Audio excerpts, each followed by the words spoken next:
Good morning students. आज के इस वीडियो लेक्चर में हम पढ़ने जा रहे हैं साइनोबैक्टीरिया क्लास में जो दो मेंबर्स हमारे सिलेबस में हैं। एक है ऑसिलेटोरिया और नेक्स्ट स्लाइड में हम पढ़ेंगे इसी क्लास का साइनोबैक्टीरिया का दूसरा मेंबर नॉस्टॉक। तो आइए स्टार्ट करते हैं।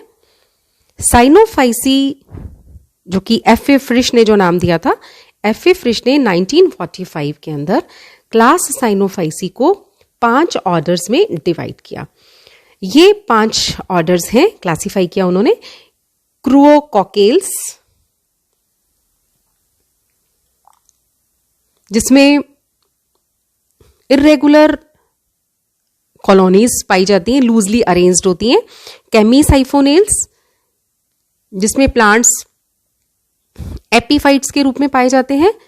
और थैलस में पोलैरिटी क्लियर कट होती है। एंडोस्पोर्स या एक्सोस्पोर्स के द्वारा रिप्रोडक्शन होता है। थर्ड है प्लूरोकैप्सेल्स। प्लूरोकैप्सेल्स में फिलामेंट में हिटेरोसिस्ट नहीं होता और थैलस जो है वो हीटेरोट्राइकस होता है, विषम तंतु की होता है। फोर्थ है नोस्टोकेल्स।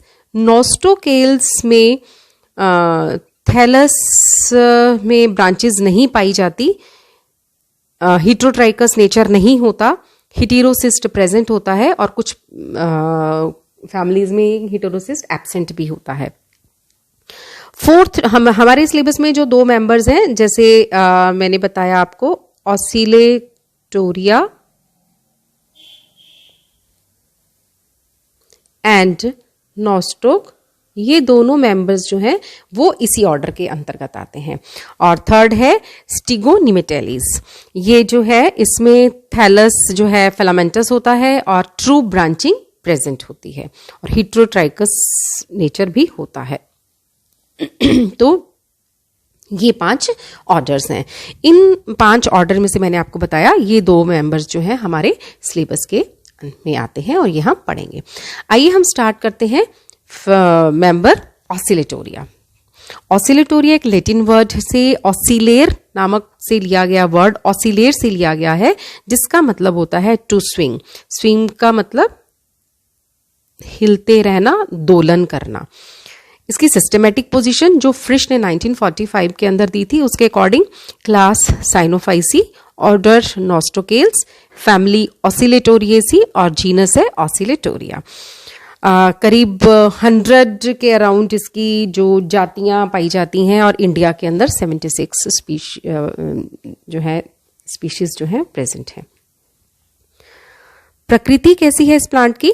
ये अनब्रांच्ड फिलामेंटस एल्गा है, यानी कि अशाखित तांतुक फॉर्म के अंदर पाया जाता है, जिसमें श्लेष्मिक आवरण या तो प्रेजेंट ही नहीं होता या फिर बहुत ही अस्पष्ट या पतला सा होता है। अकरेंस या प्राप्ति स्थान, ये पाया कहाँ जाता है? फ्रेश वाटर यानी कि अलवणीय जल। इस शैवाल की अधिकांश जातियां अलवणीय लेकिन पॉल्यूटेड वाटर के अंदर पाई जाती हैं।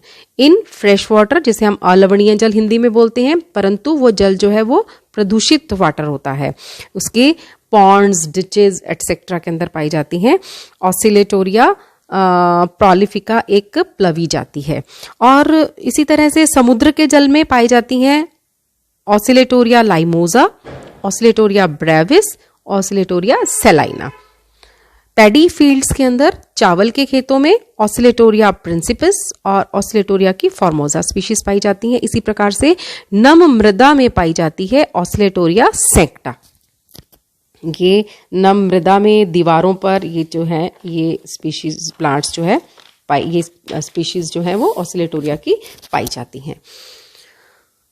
नेक्स्ट आता है थैलस की संरचना कैसी है। ये डायग्राम देखिए, इस प्रकार से ये थैलस है।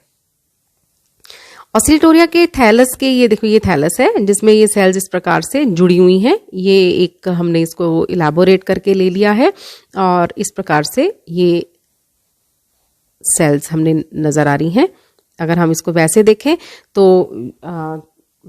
पढ़ते हैं साथ साथ कि थैलस कैसा है। थैलस के चारों ओर एक थैलस में सभी जो सेल्स हैं वो एक लाइन के अंदर, एक पंक्ति के अंदर जुड़ी हुई हैं।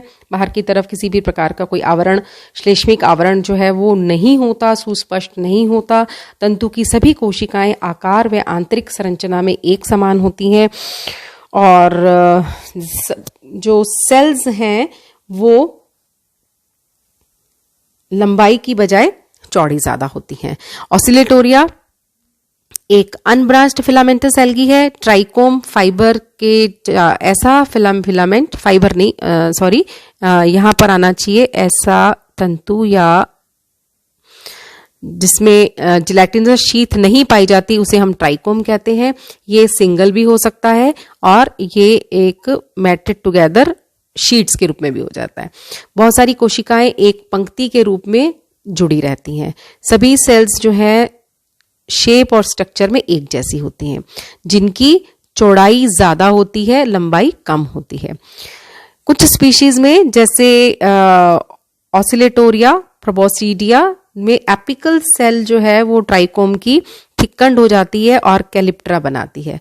ये देखिए मैंने आपको यहाँ डायग्राम में ये जो सेल है, ये ऊपर वाली, दिस इज,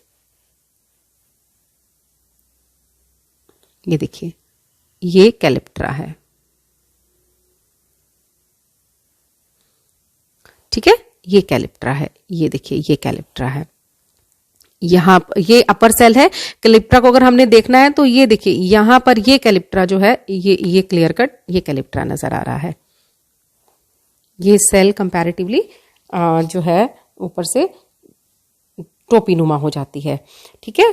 कुछ प्लांट्स ऐसे हैं जिनमें ये उभयतल या कन्वेक्स, ये कन्वेक्स है ना, ये कैलिप्ट्रा, ये जो है कन्वेक्स टाइप की सेल है।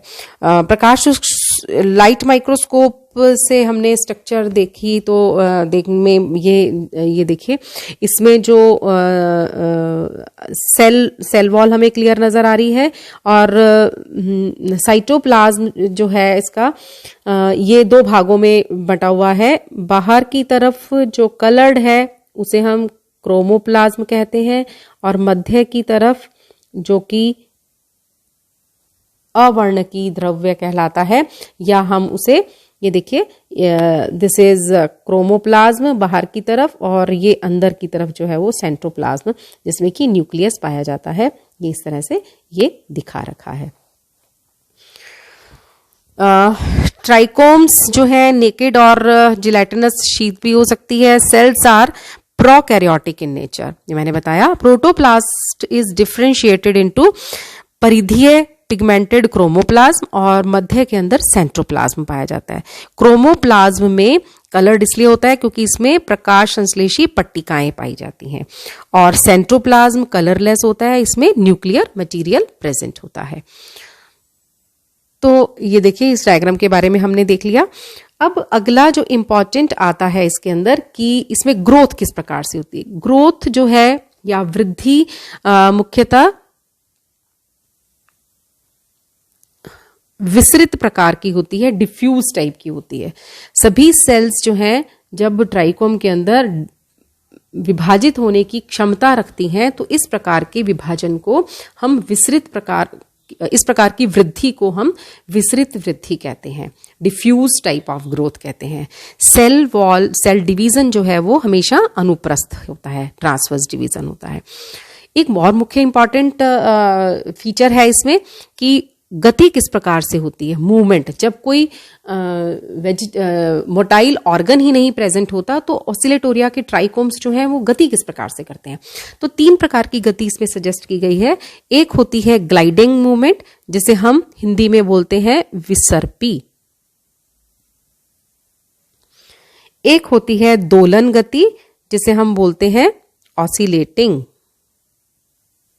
और तीसरी होती है रिवॉल्विंग मूवमेंट जिसे हम परिक्रामी गति कहते हैं, ठीक है, परिक्रामी गति। ग्लाइडिंग में क्या है, ये देखिए, सबसे पहले ये ग्लाइडिंग है। ग्लाइडिंग में क्या है, ये लंबे अक्ष की दिशा में वृद्धि करती है और ट्राइकोम का तंतु आगे व पीछे, यहां पर है जैसे अगला भाग हिलेगा, फिर उसके बाद हिलेगा, इस प्रकार से ये देखिए अपवर्ड और डाउनवर्ड, है ना, आगे और पीछे की तरफ गति करती है। ये है दोलन, ये है विसर्पी गति। ठीक है, ये हो गया विसर्पी गति।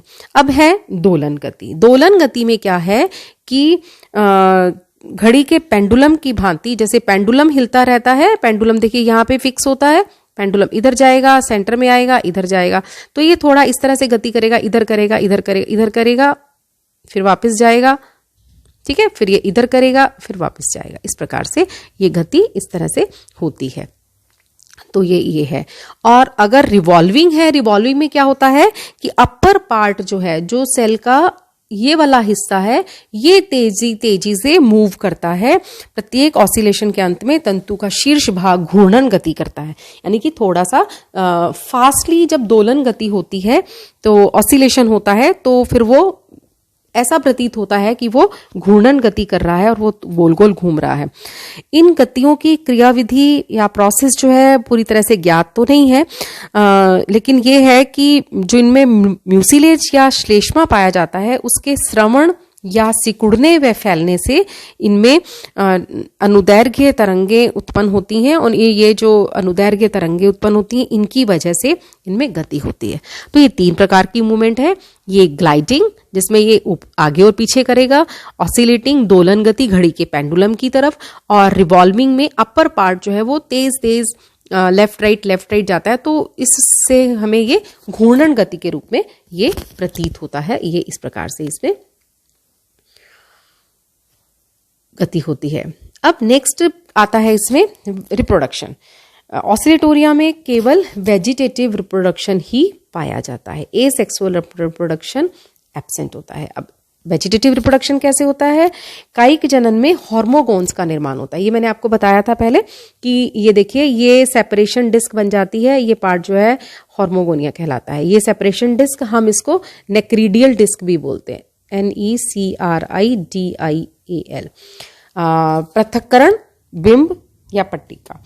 ऑसिलेटोरिया का तंतु जहां जहां पर नेक्रीडियम या मृत कोशिका होती है वहां से टूट जाता है, और श्लेष्मिक कोशिका एक बाई कन्वेक्स सेपरेशन डिस्क के रूप में कार्य करती है। जो दो ये वाली सेल, ये डेड पार्ट है, ये डेड पार्ट है, ये यहां से टूट जाएगा, ये ऊपर की तरफ अलग से ग्रो करेगा, ये अलग से ग्रो करेगा, और ये पार्ट जो है हार्मोगोनिया कहलाएगा, और ये अलग से ग्रो करेगा, और फिर बार बार विभाजन से नए तंतु का निर्माण होता है। अब ये ऑसिलेटोरिया में वेजिटेटिव रिप्रोडक्शन हुआ हार्मोगोनिया के द्वारा और फ्रेगमेंटेशन के द्वारा। ठीक है, तो इस प्रकार से ये ऑसिलेटोरिया का जीवन वृत्त जो है चलता रहता है, क्योंकि कभी कभी विखंडन के द्वारा भी ये छोटे छोटे खंडों में विभाजित हो जाता है, और प्रत्येक तंतु जो है टूटेगा कैसे? किसी भी तेज प्रवाह के कारण, या फिर कोई भी एनिमल गो थ्रू हो गया, तो जंतु के प्रवाहित होने से, गो थ्रू होने से वो तंतु जो है अलग अलग छोटे छोटे खंडों में विभाजित हो जाता है, और इस प्रकार से ये खंड जो है नई प्लांट बॉडी का निर्माण करते हैं। तो this is all about Oscillatoria. Thank you.